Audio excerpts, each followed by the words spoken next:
খ্রিস্টান ধর্মপ্রচারকরা ভারতবর্ষে নাকি শান্তির বাণী প্রচার করতে আসছে, তারা নাকি ভারতীয় মানুষকে শান্তি, ক্ষমাশীলতা এগুলো শেখাবে। যে ভারতবর্ষের মাটিতে গৌতম বুদ্ধ, মহাবীর, স্বামী বিবেকানন্দ, গুরু নানকের মতন মহাপুরুষরা জন্মেছেন এবং যাদের ধর্মমত, যাদের মতাদর্শ এই সারা বিশ্বকে মুগ্ধ করেছে, সেই ভারতবর্ষের মাটিকে, সেই ভারতীয় মানুষকে ওরা নাকি শান্তির বাণী শেখাবেন। কারা? খ্রিস্টান মিশনারিরা, যাদের ইতিহাস, যাদের ধর্ম প্রচারের ইতিহাসটা সম্পূর্ণ রক্তাক্ত ইতিহাস। যখন ইউরোপে ধর্মপ্রচার করেছে, এই ইউরোপ, আজকের ইউরোপ, একসময় সেখানে বাস ছিল Germanic, Slavic, Celtic, Baltic, romance, এই সমস্ত মানুষজন, এরা সকলে প্যাগান ছিল। অর্থাৎ প্রত্যেকে পৌত্তলিক, প্রত্যেকের নিজস্ব দেবী দেবতা সব কিছু ছিল, উপাসনালয় সব কিছু ছিল। খ্রিস্ট ধর্ম প্রচারের সময় এই সমস্ত উপাসনালয়গুলিকে ভেঙে গুঁড়িয়ে ফেলা হয়েছে এবং যারা মানতে চায়নি তাদের ওপর নামানো হয়েছে অবর্ণনীয় অত্যাচার।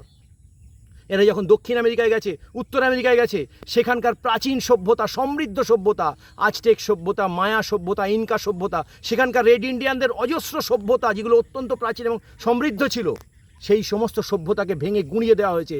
শেষ আজটেক রাজা শুধু খ্রিস্ট ধর্ম গ্রহণ করতে চায়নি বলে তার উপরে যে কী অত্যাচার হয়েছে, কী পরিমাণ অত্যাচার হয়েছে, তার জন্য ইতিহাসের কয়েকটি পাতা বরাদ্দ রয়েছে, একবার পড়ে দেখবেন।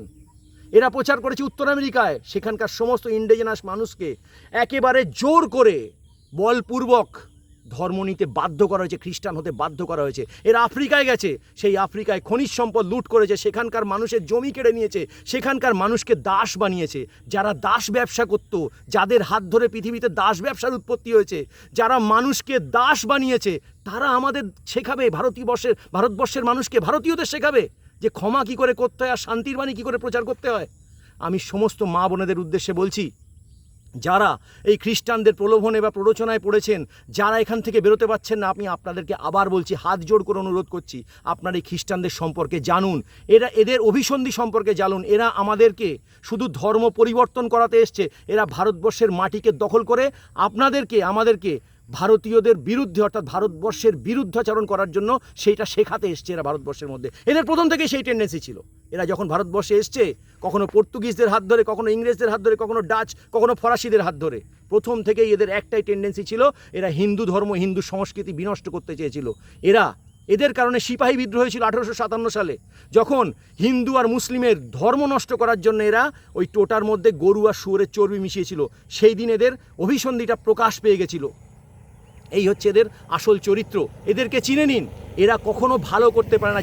যারা আজকে আপনাদের সামনে, যাদেরকে আপনারা দেখে মনে করছেন এরা ঈশ্বরের রূপ, এরা আসলে ঈশ্বরের রূপ নয়, এরা হচ্ছে একটা শয়তানের রূপ।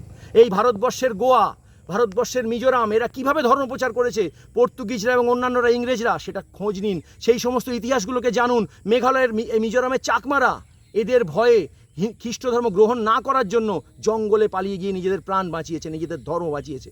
এই হচ্ছে এদের পরিচয়। এদের কাছ থেকে আমরা ধর্মের বাণী, শান্তির বাণী শিখব না। আফ্রিকার আর্চ বিশপ, দক্ষিণ আফ্রিকার আর্চ বিশপ ডেসমন্ড টুটু এবং কেনিয়ার প্রাক্তন প্রেসিডেন্ট জোমো কেনিয়াট্টার এই খ্রিস্টান মিশনারিদেরকে নিয়ে উক্তি আজ বিখ্যাত হয়ে গেছে। কি উক্তি জানেন? তারা বলেছে, যখন খ্রিস্টান মিশনারিরা প্রথম আফ্রিকায় এলো, তখন তাদের হাতে ছিল বাইবেল আর আমাদের ছিল বিস্তীর্ণ জমি। একটা সময় তারা আমাদের শেখালো কীভাবে প্রার্থনা করতে হয় চোখ বন্ধ করে।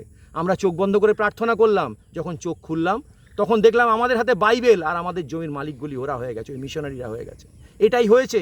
এরা ভারতবর্ষে আসে কিন্তু উগান্ডায় যায় না, যেখানে 82% মানুষ আফ্রিকার খ্রিস্টান, সেই উগান্ডায় কিন্তু এরা যায় না। তার কারণ কি জানেন? কারণ উগান্ডার মানুষকে এরা লুট করেছে। উগান্ডায় কিন্তু অপুষ্টিতে প্রতি বছর বহু মানুষ মারা যায়, তারপরেও কিন্তু এদের সেবা কাজ ভারতবর্ষে আসে, কারণ ভারতবর্ষের মতো একটা বিশাল দেশকে এরা খ্রিস্টানদের কলোনি বানাতে চায়।